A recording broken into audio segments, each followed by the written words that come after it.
Apakah hikmah pengeluaran zakat? Oh, terima kasih ya. Itu juga baguslah supaya memberi dorongan, motivasi pada kita ya. Tadi kita tahu hukumnya wajib. Kalau tak keluarkan zakat, hukumnya kita berdosa. Tapi sekarang ni kita nak tahu apa sebenarnya hikmah mengeluarkan zakat. Tadi saya dah sebut sikit bila nak mendefinisikan zakat tu. Okey, antara hikmah zakat itu ialah yang pertamanya menyucikan jiwa dari sifat kikir. Kita kadang-kadang kan sebagai manusia ada perasaan itu. Macam rasa kikir, kedekut, tangkai jering. Mana taknya tengok harta dah ada. Banyak boleh beli, duit banyak. Macam-macam boleh guna duit.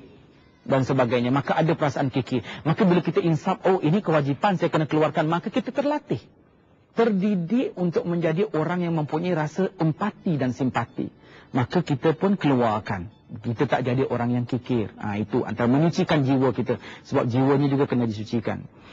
Yang kedua ialah tadi menyucikan jiwa kita sendiri pada kikir. Sekarang dia mendidik juga. Suka berinfak. Kita menjadi orang yang wajib tadi mengeluarkan zakat dan jadi dermawan juga. Ada sifat begitu. Bila ada empati, rasa simpati, kita tengok orang tak boleh, tengok orang susah sikit, kita keluarkan. Dia akan mendidikkan keadaan-keadaan semua ini. Antara hikmah zakat itu.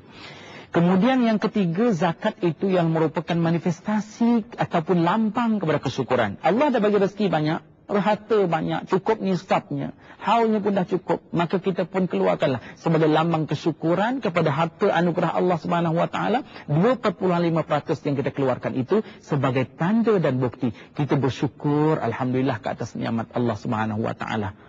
Itu hikmah mengeluarkan zakat tu. Kemudian ia juga menyucikan harta itu sendiri. Kita ada harta, kemudian kita keluarkan 25% tadi. Maknanya ia akan menyucikan harta itu. Kalau kita masih simpan 25% itu dalam harta kita, dalam wang kita, maknanya harta itu bercampur dengan perkara yang haram. Kerana 25% bukan lagi hak kita. Ia wajib dia keluarkan. Maknanya dari sudut harta itu tak suci.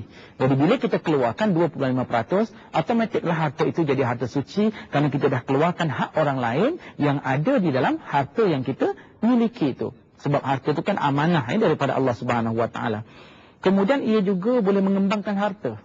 Sebab kita bila kita bersyukur, Allah akan tambah nikmat. Ia boleh mengembangkan, sebab itu zakat itu maksudnya subur. Dia akan menyuburkan harta kita. Bila kita semangat begitu, maka Allah akan tambah rezeki kita daripada pintu ataupun lubang yang kita tak ketahui. Sebab kita bertakwa pada Allah Subhanahu Wa Taala.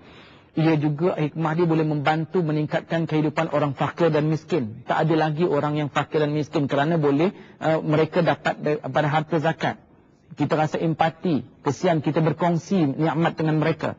Kemudian ia juga boleh mengembangkan ekonomi. Kerana orang-orang yang dapat zakat ini, bila mereka mendapatkan bantuan zakat, mereka boleh menggunakan pemberian zakat itu sebagai modal untuk berniaga misalnya. Ini juga mengembangkan ekonomi kita. Kemudian hikmahnya juga ialah mengeratkan silaturahim. Sebab kita rasa kesian tengok orang lain tak makan, pakaian tak cukup, nak sekolahkan anak miskin dan sebagainya.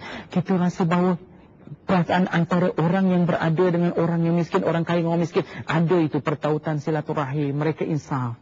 Dan mereka tak akan sombong dengan kekayaan yang ada. Kerana mereka sanggup menginfakkan pada jalan Allah Subhanahu Wa Taala. So kita bersatu hati, bertaut hati kita. Kerana pengeluaran zakat itu tadi, alhamdulillah.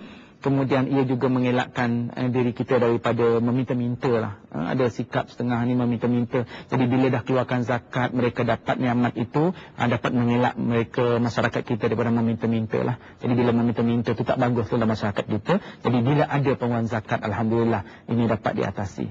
Mudah-mudahan kita masuk dalam golongan yang mahu mengeluarkan zakat lah. Dan saya buka untuk soalan terakhir.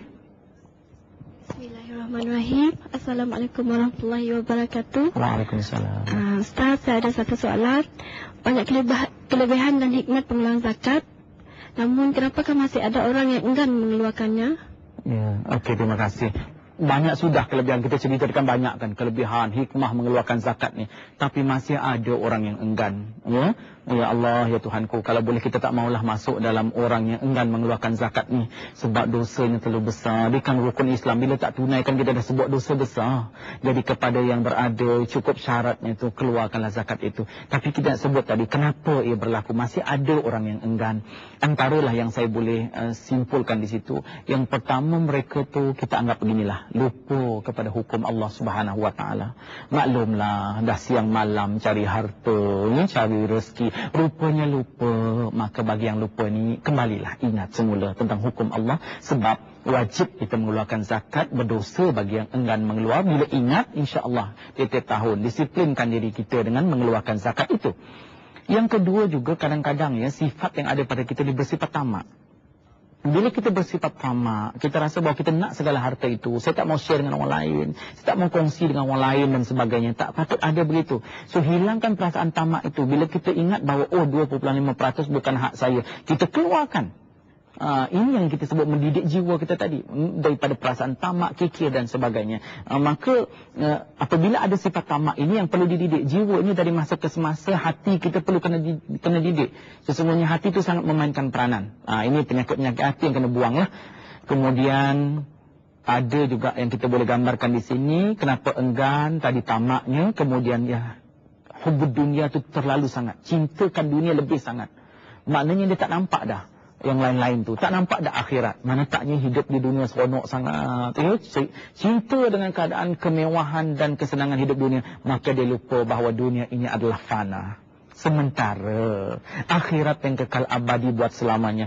Alhamdulillah kita nak kita nak kalau boleh kita hidup di dunia ni penuh dengan kenikmatan Duduk rumah besar, boleh pandu kereta yang best-best, itu yang kita nak Tapi kalau boleh kita nak hidup di dunia ni bahagia dan maju, kita juga nak lagi di akhirat kelak sejahtera, masuk dalam nikmat Allah, syurga Allah Subhanahu wa taala. Itu yang lebih baik. Hidup di dunia dengan penuh nikmat, di akhirat penuh dengan nikmat juga. Ini kita mau seimbang. Rabbana atina fid dunya hasanah wa fil akhirati hasanah. Kita minta dengan Tuhan, dengan Allah Subhanahu wa taala, datangkanlah, anugerahkanlah kebaikan di dunia dan kebaikan di akhirat. Itu yang kita mau. Jadi sebab itu bila kita enggan mengeluarkan zakat, itu kadang-kadang adalah manifestasi kepada keterlaluan cintakan dunia.